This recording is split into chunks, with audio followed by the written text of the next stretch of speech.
Salam Jebret Tim, kembali lagi di Depdagri, Dewan Pandit Indonesia Dalam Negeri. Luar biasa malam hari ini karena jujur gua deg-degan ya. Harus nahan emosi juga kalau kita melihat hasil kemarin. Aduh, ngeri-ngeri sedap ya, ada pemain yang melanggar prokes akhirnya dari luar negeri bisa main juga. Ada insiden ngeludah juga. Aduh, sampai akhirnya supporter yang akhirnya ikutkan geruduk.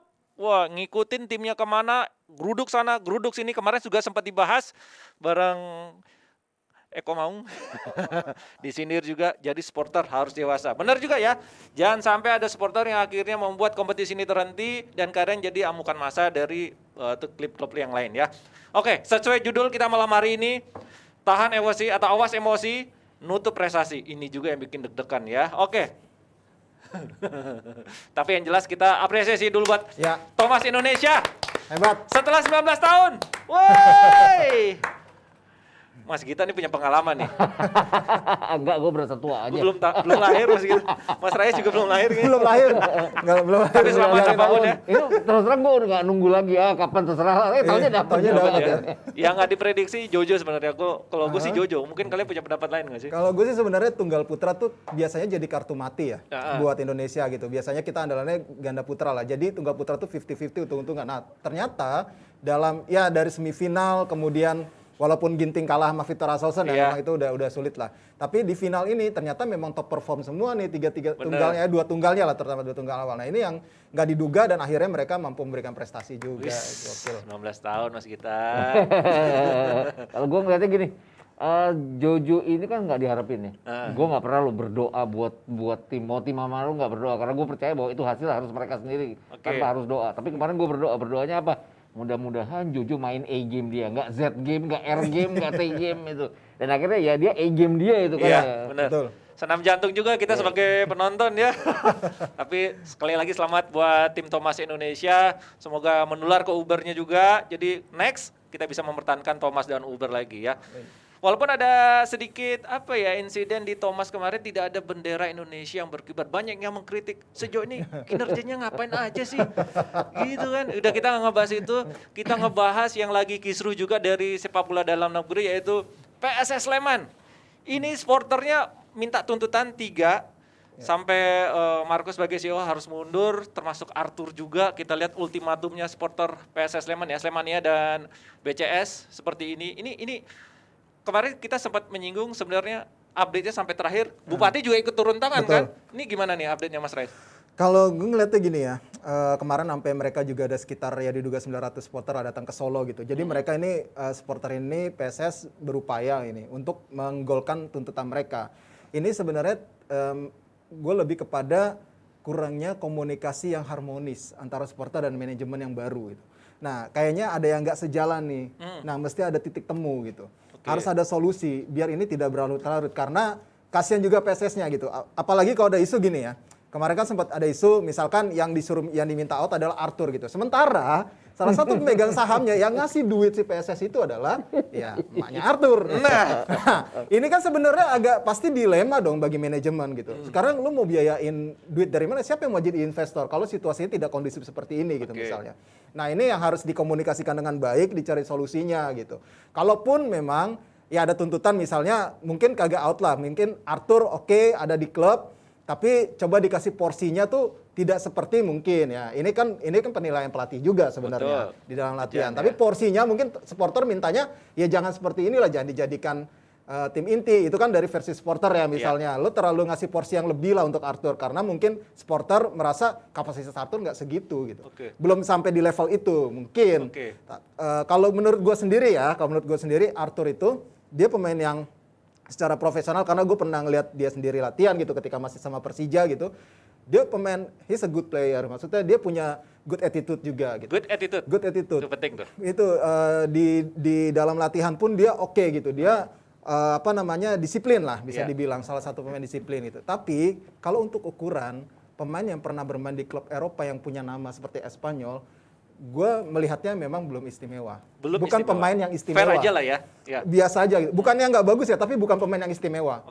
Gue sih itu aja. Maksudnya ya jadi bisa kelihatan lah. Maksudnya Arthur nih dengan pemain yang mungkin tidak pernah bermain di Eropa gitu.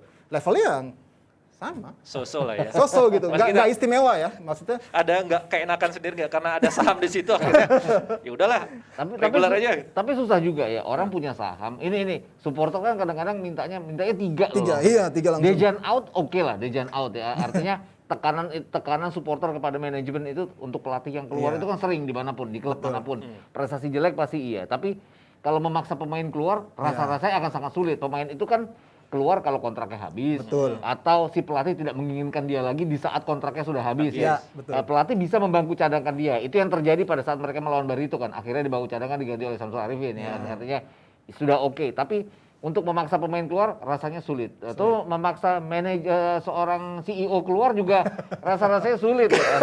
Owner keluar aja sering dilakukan oleh klub ya. Iya, Tapi benar. tidak terjadi ya. Kalau owner yang nggak mau keluar mau diapain Benar, gitu. benar, Tapi memang itu jangan sampai ini berlarut-larut karena garis keras juga kan supporter keras, PSS benar. itu.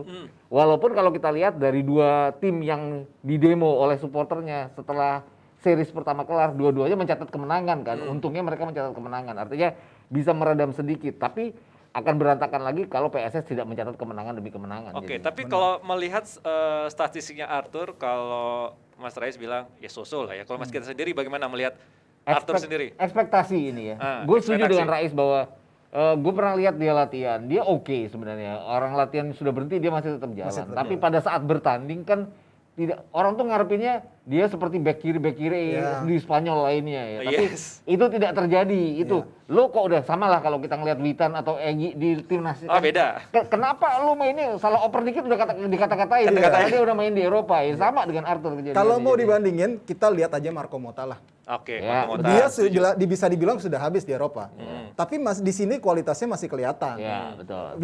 Bisa ngasih hal positif, maksudnya ya. permainannya masih kelihatan istimewanya, masih ada lah bekas-bekas timnas Italianya atau pemain Juventusnya gitu. Nah itu kita bisa bandingin dari situ aja sih. Marco Motta dibandingin sama Arthur. Yang satu bekas timnas, yang satu belum. Walaupun jauh ya, walaupun jauh maksudnya, seenggaknya kalau pernah mengecap pengalaman di Eropa tuh ya walaupun ya cadangan gitu atau paling adalah kualitasnya. Ada gitu. nilai lebih lah ya. Nah, ada Bekas-bekasnya lah. Oke, terlepas dari tuntutan Arthur, kemudian Dejan, Marco supaya out.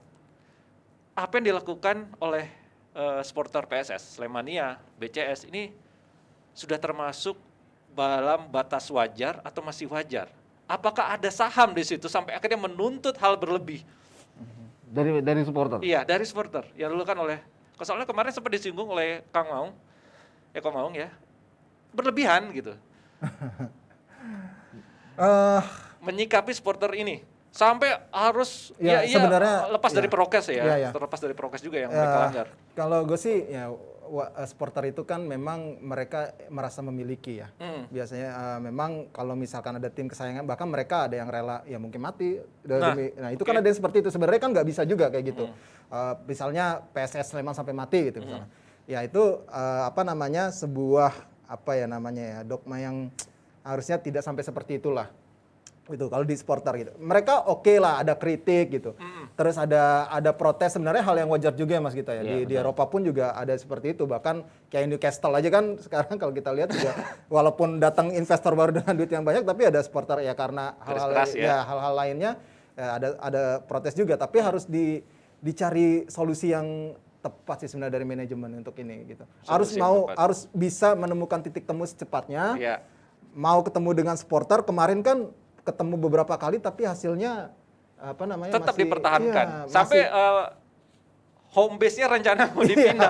Itu keceplosan sih karena emosi sih gue yakin. Kedekatan dengan supporter kan sangat berbahaya. Ya, tapi kalau gue bilang ekspektasi supporter Sleman garis keras mereka terutama ya. Ini dari musim ke musim tambah tinggi. Kenapa? Karena prestasi PSS Sleman sendiri. Mereka kan bukan tim bawah lagi yang dengan siapapun kalah ya. Jadi itu tadi, begitu mereka hasilnya nggak sempurna, mereka udah nggak percaya sama namanya proses. Artinya waktu mereka baru dari Liga 2 ke Liga 1, gue inget banget pertandingan pembukaan lawan Arema kan. Semua orang udah bilang tuh, bahkan CEO-nya saat itu kita nggak bisa menang nih kayaknya.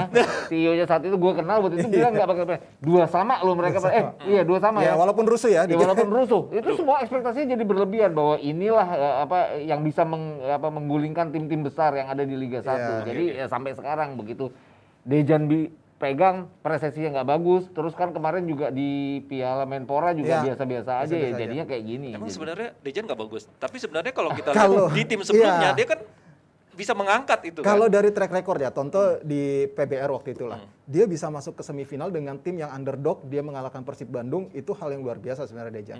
Cuma di Arema pun juga seperti itu dia, waktu masih zaman-zaman Arema IPL lah. Iya, betul. Nah, terus di Persib Bandung memang ya dia dapat hal yang ya kebanyakan ininya lah, banyak intriknya lah kalau di sana. Dalam gitu. tekanan kayaknya nggak tenang ya. Iya, ya. Nah, Dejan ini sebenarnya pelatih yang oke gitu, secara taktikal, bahkan dia sempat dinominasikan untuk pelatih timnas junior kita lah gitu, atau salah satu nominasi gitu.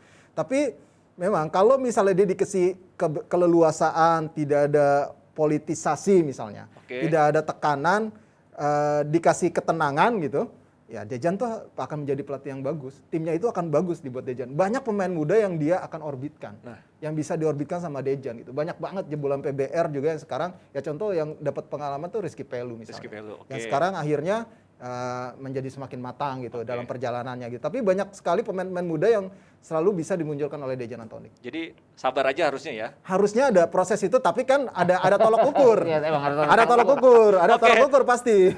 Sampai berapa lama sabarnya Gua kan pernah gitu. lihat mereka uji coba tanding ya waktu sebelum liga mulai. Liga kan waktu itu kan katanya mau mulai Juli ya. Iya. Waktu itu kita survei ke stadion.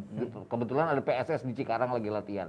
Itu Dejan marah-marah, kenapa? Dalam latihan pun tidak ada seperti motivasi dari para pemainnya. Itu yang kurang, terlihat sekarang lah mereka kurang jadinya. Itu yang gue pikir harus dipoles oleh Dejan. Dejan kan kenceng kadang-kadang, tapi kadang-kadang juga dia melambat, slow. Jadinya itu yang bikin supporter jadi gemes jadinya gitu. Ini belum selesai ya kisru antara PSS dengan supporternya. Ada juga nih pemain Irfan Jaya ya, kemarin habis bela timnas, nggak sampai 5 hari bisa memperkuat PSS. Ini gimana terhadap klub dan liga secara keseluruhan? Jangan-jangan tengah jalan nanti, itu ada yang main. Stop dulu, aku takut seperti itu. Ini yang bakal kita deg-degan. takutkan semua. Iya. Jangan sampai kayak kasus kemarin kan udah ada tuh. Tapi harus selebgram. harus di ini ya. Kalau sampai kita mempermasalahkan kasus ini, berarti PSS nggak menang 3 poin. Ada Irfan Jaya lu bikin 2 gol. Iya, mudah-mudahan Irfan Jaya kalau kemarin jadi kunci kemenangan. Bikin 2 gol. Ini mestinya ada Hanif Marjuni Jadi nih. kalah 1-2. Kok bisa loh? Ini gimana filternya ini? Ini mesti ada Hanif Marjuni yang ngasih penjelasan nih. Tapi terlepas apapun ya, Iya. emang ini yang bukan ke permainan sendiri ya, ke keseluruhan ke depannya. Karena di mana-mana pun diintip ya, sebuah kesalahan-kesalahan itu Betul. akan diintip terus-menerus ya. Kalau dibilang PON ada penonton, ada prokes yang dilanggar juga, ada banyak kasus juga. Tapi kan PON itu berhenti setelah 2 minggu. Ini kan akan sampai bulan Maret. Jadi untuk menghentikannya ya lebih cepat. Kalau PON kan akan seperti dibiarkan karena itu tuh event yang singkat gitu. Iya. Harusnya tuh tim lawan jeli ya, kayak kemarin Brasil Argentina lah ya. Iya. Wah itu ada yang ini belum kita. Stop. Nah itu Tapi gini, jelas. walaupun tim lawan jeli, masalahnya tim lainnya juga dikasih privilege seperti itu. Pemain timnas kan banyak. Pelik Rahmat banget ya. Irianto, Ya, Persebaya. betul. Ya beberapa klub memang dioper-operin lah, tetap dibalik-balikin tuh. Apa namanya pemainnya ke klub. Tapi memang gua kan dapat penjelasan dari Pak Lulu ya, CEO LIB gitu. Jadi memang karena dia ini sistemnya bubble, jadi karantinanya itu per bubble, dimasukin ke bubble lagi gitu. Oh. Jadi dari bandara dia mungkin tes PCR negatif, oke lo dilolosin, langsung masuk bubble, langsung masuk bubble. Kan itu semua bubble di dalam dites. satu bubble kan, Yes. di dalam bubble nyampe bubble lo dites. Negatif. Kalau negatif lo bisa main, kalau enggak langsung dikarantina. Oh, I see. Dipisahin. Jadi dia pakai asumsi ataupun privilege seperti itu. Oke. Dan katanya sih sudah koordinasi dengan Satgas Covid. Sudah koordinasi lah. Ini seperti yang dilakukan pemain-pemain timnas putri yang habis main di Tajikistan lawan Singapura. Yes. Itu kan ada banyak lah pemain yang langsung ke Papua untuk ikut PON. PON. Nah, sistemnya sama seperti itu. Oke, bubble ya. Jadi bubble juga. Jadi penjelasannya dari Pak Lulu seperti itu, gitu. Oke, Tapi jadi memang sulitnya adalah karena ini dari luar negeri. Iya, dari sama luar dengan negeri. putri dari luar negeri. Kok dikasih kebebasan karena luar negeri itu kan aturannya 8 hari. Ini sebenarnya bukan pemain aja.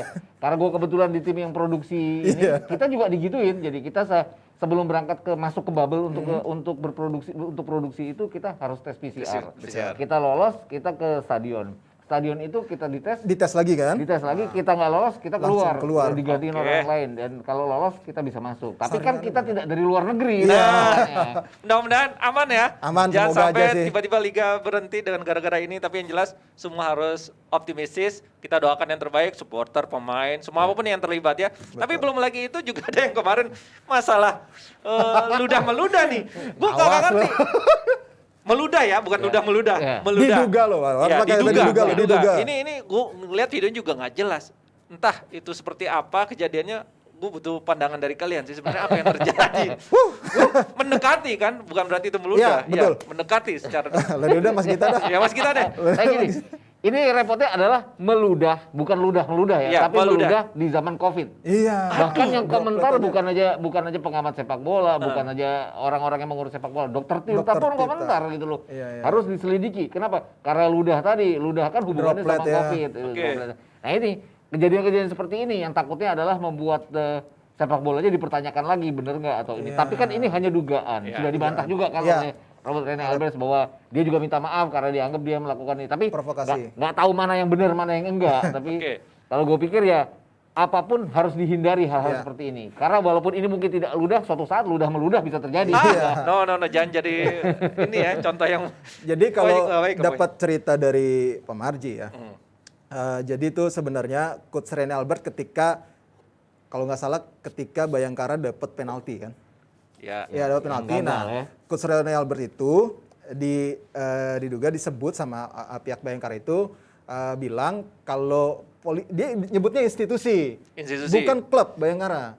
Oh. Jadi institusi, makanya ya Pak Marji selaku korpsnya marah. Dituduh Oke. seperti itu, ya namanya jiwa korsa lah mungkin lah ya, korpsnya marah dia, ya tersinggung. Ayo lu jangan ngomong sembarangan kayak gitu. Makanya tersulutlah emosi Pak Marji hingga terjadi insiden itu dan Oke. terlihatnya seperti diduga meludah. Tapi kalaupun meludah itu pasti Rene Albert paling enggak dia Ngelap. pasti ngesap muka lah. Ngelap ya. Iya ngelap lah. Itu mendekat tapi kok. kan nggak ada gestur. Nah ini Nggak ada. mendekat kayak diteriakin doang, woi gitu ibaratnya Iya. gitu loh. Mendekat Yang model dan gitu. ada percikan air liur. Ya mungkin Ah. adalah dikit-dikit. Kalau kita emosi kan pasti ada percikan Iya, air liur pasti. gitu loh. Iya. pasti. Kayak Coach Justin marah-marah lah ya biasanya. Dan Aduh, kebetulan facialnya pas pelebatan. banget Pak Marji juga nggak pakai masker. Ah. Itu kesalahan. Iya, Ya salah satu betul. poin lah sebenarnya kan yang perlu dikritisi adalah ya itu gitu. Salah satu mungkin ya terlepas dari apapun situasinya, tapi itu memang adalah ya miss gitu di situ soal penggunaan masker itu. Tapi semua sudah saling memaafkan. Ya, berdamai ya. Sudah klarifikasi itu kan yang penting gitu loh. Oke. Yang penting itu. Tapi yang jelas ini tadi kita sempat ngebahas PSS Sleman, udah ngebahas Persib juga sama Bayangkara. Ini nanti ya, hari Rabu nanti PSS Sleman akan menghadapi Persib. Ini bakal Yang berat seru. Kedua pelatih ya ini lagi diserang sama Lagi supporternya. Jadi kita lihat hasilnya seperti apa. Kita akan melihat nanti apakah kedua tim ini bisa memberikan hasil yang terbaik. Tapi kalau kita lihat Persib memang di atas angin ya, di atas PSS Sleman ya. Melihat Iya. komposisi pemain dan Ya harusnya Iya. iya. Iya. Kalau ngomongin Persib tuh dia pemain inti sama cadangannya mah wah itu mah harusnya nggak pusing Rene Albert. Kehilangan satu pemain di gelandang masih ada stok gelandang yang luar biasa gitu yang nggak Yes. kepake sebenarnya punya kualitas yang oke di level nasional gitu. PSS Sleman ini nih kedalaman skuadnya nih yang Harus masih dipertanyakan. ya dipertanyakan gitu. Walaupun sebenarnya PSS punya banyak pemain potensial lah yang waktu musim lalu oke tapi musim ini nggak begitu moncer. Salah satu contohnya Irhan Jarul Mila misalnya. Yes. Nah itu yang apa namanya mesti dilihat lagi sih komposisinya gitu. Nanti sekuat apa sih, sedeterminasi apa sih PSS Sleman biasanya. Coach Dejan itu timnya itu punya determinasi yang tinggi ketika lawan tim-tim besar punya motivasi yang tinggi. Dia bisa seperti itulah, Oke. bisa memotivasi itu. Tapi kita tunggu nih dengan situasi yang begitu pelik di internal dengan supporter. Apakah para pemainnya bisa menjaga mental bertanding seperti itu kita patut tunggu sih. Oke, kita lihat nanti hasilnya Kan seperti kalau apa. kalau gue bilang juga adalah ini dua tim yang baru lolos dari tekanan supporternya ya. Iya. Mereka Baru di lolos, week kemarin tu- menang. di week 7 ini kan mereka catat kemenangan masing-masing. Dan hebatnya lagi adalah mereka langsung ketemu di week 8.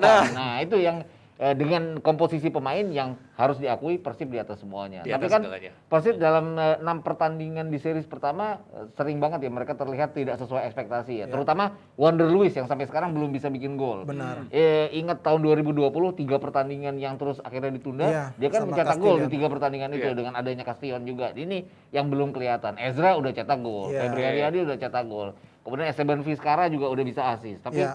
Wander Luiz yang belum bisa cetak gol sama sekali. Alright, ini kemenangan Persib kemarin atas Guardian ya, membuat naik posisinya ya ke posisi Iya. 3. Ini apa ya? Kalau kita lihat klasmen di Liga 1 tipis banget.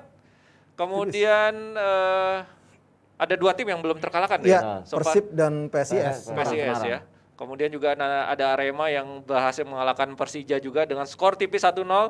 Golnya Carlos Fortes ya di babak pertama. Ini memberi kekalahan perdana buat Persija musim ini. Arema mainnya dengan 10 pemain ya kemarin. Kemudian Persija juga tampil terus menekan, tapi kalau kita ngelihat keputusan wasit siapa sih? Oki Dwi Putra Oki ya. Ini berbau kontroversi. Arema juga nggak mau ngebahas karena udah menang pasti. Iya. Tapi kalau ngeliat Oki sendiri gimana nih? Golnya yang dianulir kan kalau kita lihat Ya. itu udah Ya, bola dulu baru tabrakan. kalau gua asumsi gua pribadi itu gol. Itu gol kan? Gol. Iya, gue lihat juga itu gol. Marco Simic tidak dalam posisi Offside. offside, terus Tidak ada dia pelanggaran. tidak ada pelanggaran. Maksudnya benturan itu terjadi kan mendul duluan tuh. Jadi bukan dalam situasi mengganggu kiper, tapi dia lebih dulu menyodok bola. Menyodok bola, Dan oke. itu terjadi benturan, baru terjadi benturan. Nah, Oke. itu berbeda dengan kalau gua ya, tapi ini mungkin ada expert lagi, tapi menurut pandangan gue sih itu gol yang sah. Ya. Dari setiap angle ya, gua kan jadi ngulang angle-angle ngulang itu sebenarnya gol, kejadian gol. Dan tapi ya nggak bisa memungkiri bahwa Arema emang bangkit ya. Iya. Dalam 3 pertandingan terakhir mereka bikin 5 gol. Carlos Fortes juga bikin 4 gol, Gokil. berusaha ngobrol top scorer. Tapi ini harusnya pertandingan yang bisa berakhir imbang 1-1 Ya. dengan gol yang dianulir dari Marco Simic. Dari Fahmi juga ya kemarin Benar. pelanggarannya dicuekin aja gitu. Ya betul dicuekin. Aduh, banyak ya hal keputusan Tapi kalau wasit coach Hedia Yudo, gue bilang itu Persija. pelanggaran ya. Pelanggaran. Dan dia itu kan kartu kuning kedua sebenarnya. Iya, Jadi benar. pelanggaran yang memang harus diganjal kartu kuning, jadinya kartu merah karena udah 2 kali. Sayang Oke. banget itu dia kayak gitu. Ada sedikit koreksi dari Persija kenapa ada perubahan seperti itu permainan? Kalau gue ya, Persija ini sebenarnya dia butuh playmaker sih. Butuh playmaker. Itu yang Butuh nggak ada playmaker sampai itu yang nggak sekarang. ada. Setelah dia Bruno siapa yang musim lalu tuh yang sempat pindah ke Bayangkara itu oke. Terus zamannya waktu masih ada Renan Silva itu oke. Oke, Gitu. Oke. Ketika mereka juara gitu. Jadi sekarang Rohit Chan pun tidak ada tandem yang begitu oke sebenarnya untuk di lini tengah. Rohit Chan kan biasanya box to box ya, bukan bertindak sebagai playmaker gitu. Tapi ini Persija nih nggak punya lagi nih sosok playmaker gitu. Itu yang sebenarnya hilang dari Persija tim Persija saat ini gitu. Bruno Matos kali ya? Bruno Matos betul. ya? Bruno Matos itu waktu itu dia sebagai penyerang tapi dia juga bisa menjadi seorang playmaker. Playmaker. Mereka kan sebenarnya punya ya, tapi udah hilang. Iya. Waktu Piala Menpora kan Evan jelas Dimas. mereka punya. Tapi itu hilang. Udah Itu. dibajak ke Ya, klub sebelah. itu yang jadi persoalan dari Persija sekarang. Walaupun masih 7 pertandingan ya, masih Iya. bisa ada Iya. perbaikan. masih tergantung nggak sih sama Rico Simanjuntak sentris lah istilahnya seperti itu? Itu Iya, itu iyalah. sudah terbaca banget. Makanya Persija ini serangan tuh andalin sayap, kasih umpan end passingnya itu pasti ke Marco Simic gitu. Jadi ngandelin akselerasi Rico, Sama Osvaldo ya. sama Osvaldo Hai gitu. Pokoknya 2 sisi sayap itu bergerak. Nah, tengahnya ini nih yang masih menurut gua walaupun ada beberapa pemain muda yang muncul ya, gitu. Tapi tetap masih ya ngelihatnya belum ada yang istimewa. Istimewa. Oke, walaupun mengandalkan pemain-pemain pemuda ya Persija, Iya. jadi itu positifnya juga ada. Tapi ngelihat posisi Persija di klasmen itu berada di peringkat 8. 8. 10 poin. Yes, turun ya. Ya. Bali United juga turun ke posisi 6. Persipura nih kita lihat lagi. Aduh, ini juara terbanyak ini ya. Di liga jangan sampai degradasi.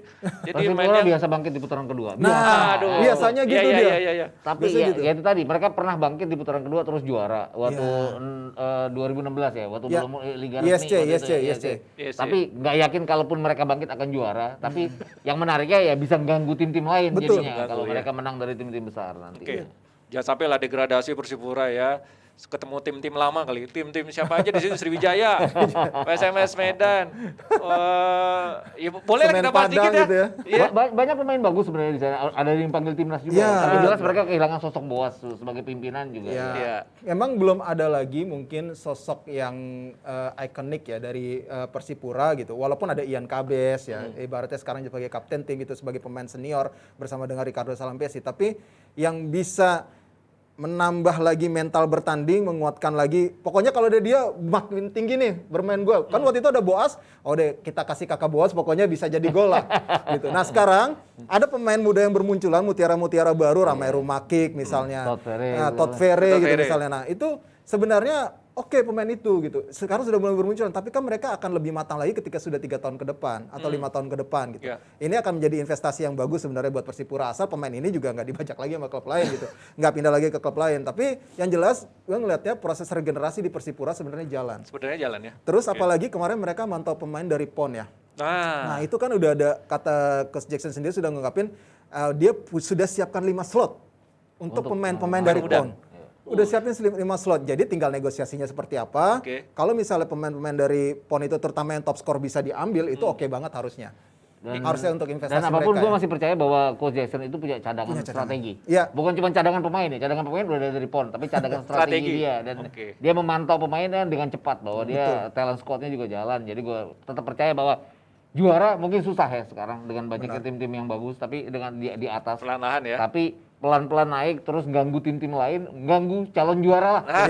Bisa lah ya Persipura ya. Ini Persipura ibaratnya kayak Barcelona ya, kehilangan Messi gitu, kehilangan Boas, mulai goyah nih. Jadi ngandalin pemain muda, Pedri, Gavi ini juga sama seperti Persipura ya. Mudah-mudahan bisa mengganggu seperti Mas Rais kita bahas hari ini. Tapi kita nyinggung juga klub Liga 2 yang sebenarnya pernah menjadi langganan di Liga 1 ada PSS Medan, Persewar Waropen ya. Kemarin berhasil mengalahkan Mitra Kukar juga 2-0. Ini sebenarnya Mitra Kukar nih apa ya? Bekas Liga 1 juga Bekas itu. Liga 1 juga. Materi pemainnya juga harusnya Nggak mereka jelek-jelek juga kan? nggak begitu banyak berubah ya. Anindito juga masih di situ gitu. Terus pelatihnya juga masih Rafael Berges ya. Yes, Seingat gue masih pelatih asing gitu. Harusnya Mitra Kukar nih masih bisa bersaing lah setidaknya untuk ke babak 8 besar gitu paling enggak. 8 besar. Iya, tapi kalau gue ngeliat tinggal konsistensi aja sih dari Mitra Kukar gitu. Nah, kalah sama Persewar Waropen ini memang sangat mengejutkan nih Persewar Waropen. Bisa jadi nanti pemain-pemain dari Persewar ini ya ada yang bisa di ini juga ke Persipura. Persipura dibajak ya. Iya udah seru pokoknya. PSS Medan nih kemarin juga 2-2 lawan Semen Padang. Walaupun apa ya, PSMS ini bermain dengan 10 orang sejak babak pertama. Gede Sukadana di kartu merah. Ini ngelihat PSMS sama Semen Padang seperti apa? Mas kita dulu. Ya kalau gue bilang persaingannya dengan Sriwijaya juga ya. Sriwijaya juga, oke. Kan ini kan ini klub-klub Sumatera ini saling bersaing juga ya. Yes. Di sana ada PSPS juga dengan hasil-hasilnya. Di luar ada tuh yang ngawasin PSPS. Kalau ngomong PSS harus hati-hati. PSPS Rio kemarin kalahin Sriwijaya. Jadi kalau gue lihat ya, kalau kita lihat dari klasemen ya Sriwijaya yang masih ini ya. Di kandang sendiri punya keuntungan itu untuk putaran pertama ini. Yang menariknya adalah nanti ya pasti keputaran keduanya. Betul. Ya. Entah akan bermain di mana, belum ditentukan kan sampai sekarang di mana stadion-stadion yang akan dipakai untuk putaran kedua. Yes, ada Sriwijaya, ada Persiba Balikpapan juga, ada PSBS Biak. Kira-kira yang lolos dari grup ini menurut kalian siapa nih? Ini serasa turnamen juga sebenarnya. Kalau gue ngelihat di grup ini ya, grup kalau A, di B, grup C. ini di A dan B, kalau di A nih Sriwijaya FC oke. Nah, pasti. yang akan sulit nanti adalah ketika PSS Medan dan Semen Padang nih. Sebenarnya dua tim tradisional dengan materi pemain yang sebenarnya masih bisa bersaing harusnya di Liga 2. Setidaknya sampai lolos babak 8 besar gitu. Masih bisa memberi pengalaman kalaupun ketemu klub Liga 1 ya. PSPS Riau juga dengan investor baru juga sebenarnya oke juga gitu. Iya, bisa juga gitu. Jadi tinggal posisi kedua ini siapa yang akan memperebutkan. Kalau gue sih ngeliatnya Sriwijaya FC bakal mulus di bawah pelatih Nil Maizar. Nah, tinggal PSMS, PSS Riau dan Semen Padang nih yang untuk ngerebut di posisi kedua. Lebih condong kemana Mas Rais? Kalau gue sih ngeliatnya PSMS Medan. PSMS Medan ya. Gue sih masih mengharapkan PSPS bisa bikin kejutan ya. Jadi nggak tradisional amat gitu. Walaupun ya akan seru sekali ya. Kalau ngelihat yang dua lain yang paling bawah, Tiga Naga dan juga Babel kan sepertinya akan ada di urutan itu terus ya, 5 dan 6. Dan ini ya yang menarik adalah 2, 3, 4 memperebutkan satu tempat ya. Karena kalau ngelihat Sriwijaya kan menang di 3 pertandingan pertama ya, sulit juga dia. Kita lihat nanti apakah PSPS Medan atau PSPS Riau ya. Oke, dari grup B, Dewa United. Wow, ini pendampingnya siapa nih? Langsung nyebut Dewa United ya. Tapi memang Dewa United oke ya. Maksudnya memang materi mereka memang oke sih sebenarnya. Gue ngeliat mereka memang serius dan materi pemain mereka memang oke gitu. Tinggal Rans sama Perseka Tegal nih sebenarnya yang kejutan. Gue ngeliat Perseka Tegal ini yang tadinya tidak diperhitungkan tapi oke lah gitu. Nah itu antara Persekat dan Rans ini nih akan bersaing sih nantinya. Persekat atau Rans? Gue juga nggak ngeliat putaran kedua akan berubah banyak ya. Walaupun pindah stadion, Dewa United kan dengan 3 kemenangan ya rasa-rasanya akan ngulang lagi juga itu hal yang sama. Jadi kalau gue bilang satu tempat ya akan menjadi milik Dewa United ya. Rans dengan investor dan segala kemampuannya ya. Tapi kan poin mereka juga deket-deket aja ya. 4 terus ada yang 6 ya. Persekat Tegal tadi. Yang harus diwaspadai memang gerakan Persekat Tegal yang sama sekali nggak diperhitungkan ya bahwa kok Tegal bisa kayak gitu gitu. Cilacap juga tidak diperhitungkan? Yes. Iya, itu juga salah satu kejutan. Cilacap selalu begini loh. Waktu kalau gue salah zaman ISC itu mereka yang juara. Ya sih mereka yang juara, mereka memang oke lah gitu. PSIS Cilacap ini sebenarnya untuk di Liga 2 ya, di Liga 2 ya, untuk bisa melangkah ke babak 8 besar. Dan ini kembali memberikan kejutan ya PSIS Cilacap ini. Tinggal gimana nih yang deg-degan sebenarnya Persis Solo sih. Iya, betul. Persis Solo. Bisa Masih kesalip bisa siapa dikejar nih? sama Jepara Iya, nih ya. bisa Persijap. kesalip antara PSIM atau Persijap. Kalau misalnya levelnya Persis Solo seperti itu, ini patut dipertanyakan. Dengan materi pemain yang wah, Heeh. dukungan materi yang melimpah, ya segala aspek lah ada di mereka gitu. Iya. Main juga di kandang mereka, ya harusnya dipertanyakan. Masalahnya masalah internal Iya, berarti ya. apa yang jadi masalah dari tim ini gitu. Itu sih sebenarnya kalau di Persis Solo. Kalau bicara PSIS kan sebenarnya sebelum Persis Solo terus PSG Pati ada, bukan Nah. ada. Membeli pemain-pemain yang wah untuk Betul. ukuran Liga 2 kan PSIS tuh sebenarnya dengan pemain yang biasa Ya, aja udah biasa aja, bener. udah nyelip ke atas Bener. mereka itu. Jadi nggak heran kalau mereka nyelip ke atas. Mungkin herannya adalah mereka 3 pertandingan terus-menerus menang. Dan kalau kita bicara Persis Solo, mereka hanya menang pertandingan pertama pembuka. Ya. Habis itu mereka draw 2 kali. Yang lebih mengecewakan mungkin ya ekspektasi orang terhadap PSG PSG Pati Pati, sendiri ya. iya. Bukan cuma permainan kalau gua sih, attitude di lapangan Ya, juga kayak itu. pertandingan Aduh. terakhir itu kayak nggak gambarin bahwa mereka adalah bekas-bekas pemain Liga 1 ya. Kayak Liga 3 malah jadi. Iya benar-benar. Protes Sayang banget. berlebihan, mukul tangan Mukul tangan walaupun wasit. mereka bilang nggak sengaja ya mukul Nggak tangan mungkin. wasit. Tapi Ya gue nggak tahu ya, tapi kalau gue ya. ya, gerakan tangan itu kan nggak boleh kan. Gerakan iya. tangan itu kan harus di belakang kalau protes Iya. juga sekalipun kan. Oke. Refleks ya kayaknya. Iya. Karena udah sering kali lihat ya. Berat ya untuk lolos ya. Tahun depan kayaknya ya. Kalau ngeliat situasi, walaupun ada pelatih baru ya, Coach Joko Susilo ya, gantiin Iya. Coach Ibnugrahan. Ya kita tunggu aja nanti kalau sampai putaran kedua nggak ada perubahan ya memang pasti akan berat. Ya mudah-mudahan aja berdoa aja supaya nggak degradasi ya, karena PSIM punya tradisi yang oke dengan Iya. Coach Seto Nidriantoro gitu. PSG Pati harus bersaing dengan itu, belum lagi harus bersaing lagi dengan Persis Solo. Ini paling nggak mereka nggak degradasi aja udah bagus dulu untuk bisa konsisten atau terus bertahan di Liga 2. Ya, dan terus nego PSIM. Kan stadion akan dipilih yang bagus pasti. Iya. Bisa aja putaran kedua pindahnya ke stadionnya stadionnya PSIM, PSIM. kan Mandala Krida yang memang udah bagus ya. Iya. Dan itu kan buat mereka lebih percaya diri nantinya untuk natap putaran kedua. Oke, kira-kira dua besar ya dari grup C. Jagoan masing-masing.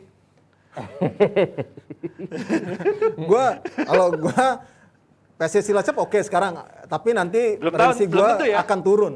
Gua masih megang Persis Solo sama Iya. PSIM Yogyakarta. Ya, sama gue. Sama ya, Persis Solo sama PSIM. Kalau dari grup D, nah ini juga nih, grup terakhir. Dua besar. Carlton kalau gue bilang pernah ya berada di Liga 1 Ya. gitu loh. Dan mereka pernah main di playoff untuk menuju Liga 1. Jadi secara pengalaman mereka juga, dan mereka manfaatin main di kandang sendiri di putaran pertama ini. Yes. Ini Dan, PSBS Biak kemarin kalah ya lawan Kalteng Putra Iya. ya. Iya. Ini Kalteng Putra raih 3 kemenangan beruntun juga gokil juga ini. Iya. Puncak klasmen tadi kita lihat. Kalau kita ngelihat ke apa ya, ke Persiba ya. Persiba ya. Ini ada juga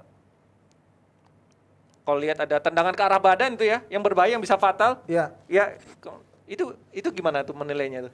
ya itu memang sekarang kesadaran dari diri pemain sih sebenarnya. Banyak banget yang terjadi kayak gitu ya di Liga 2, nggak di Liga 2 ya, Liga 1 mungkin ya.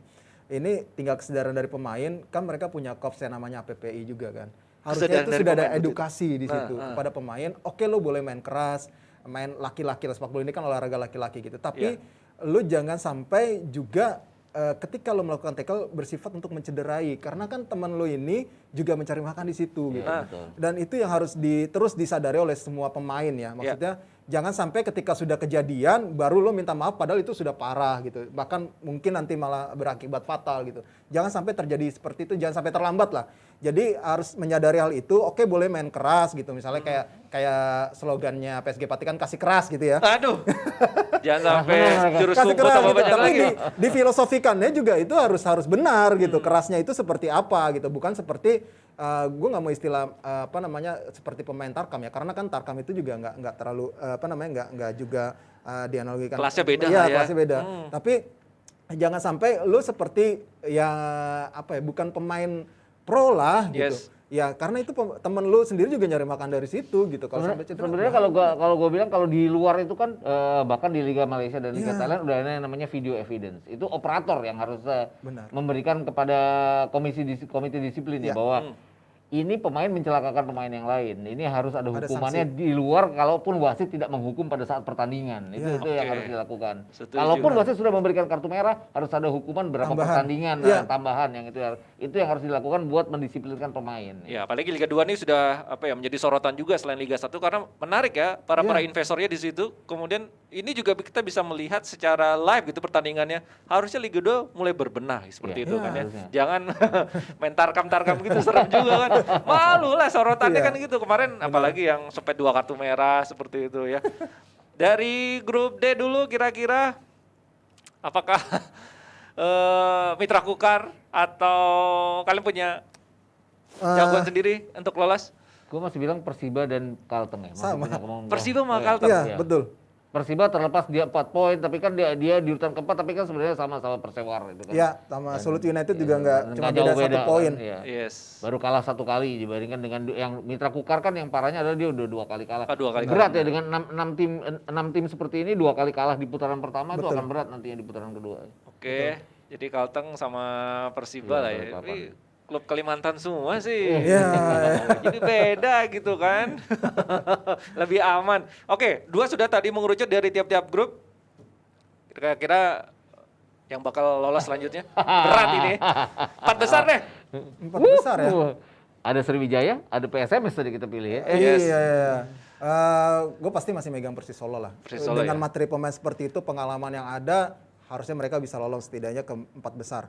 Ya. Terus Sriwijaya FC, Sriwijaya FC, oke. satu lagi. 2 lagi. Hah? Oh iya 2 lagi ya. 2 lagi. Sriwijaya FC. Ada ini nggak sih slot apa? Cross itunya nanti di yang 2 lolos itu menarik sih sebenarnya ya. Siapa yang akan ketemu siapa nanti 1 Tapi 2 1 2. yang gue yakin sih 2 itu pasti akan setidaknya melaju ke semifinal ya. Sriwijaya FC, kemudian Persis. Persis Solo. Sisanya itu antara Persiba Balikpapan, Kalteng Putra atau PSMS Medan. Itu gua. Gua malah lebih gini, Sriwijaya iya. Sriwijaya. Terus Persis iya, Kalteng iya. Satu ini yang gue bingung siapa. Wah. Persis Solo kali. Persis udah kan tadi? Udah, ya, Persis, ya, ya. Persis, Kalteng. PSM ada PSM. PSM ada. Gak terlalu yakin sekarang jadi. Iya betul. Gak terlalu yakin. Jangan-jangan Dewa United malah yang Iya, masuk. iya sorry Dewa Dewa United. United belum Dewa kesebut United. ya? Dewa United salah satu yang mungkin bisa lolos ke semifinal. Jadi gue itu Sriwijaya, Persis Solo, apalagi tadi Kalteng Putra sama itulah Dewa United. Oke, sudah kebaca ya peta kekuatannya. Nah, kalau begitu kebaca juga nih Liga 1 siapa yang degradasi. Baru 7 pertandingan loh. Aduh. Masih lama ya, tapi kelihatan lah itu siapa bakal degradasi. Oke, kita lihat prediksi 2 pandit malam hari ini di Depdagri. Kita cocokologi nanti sampai kompetisi berakhir ya. Terima kasih Mas Gita, Mas Rais. Ya, Terima kasih thank you, Jifretin. Mas. Sampai ketemu. Bye-bye.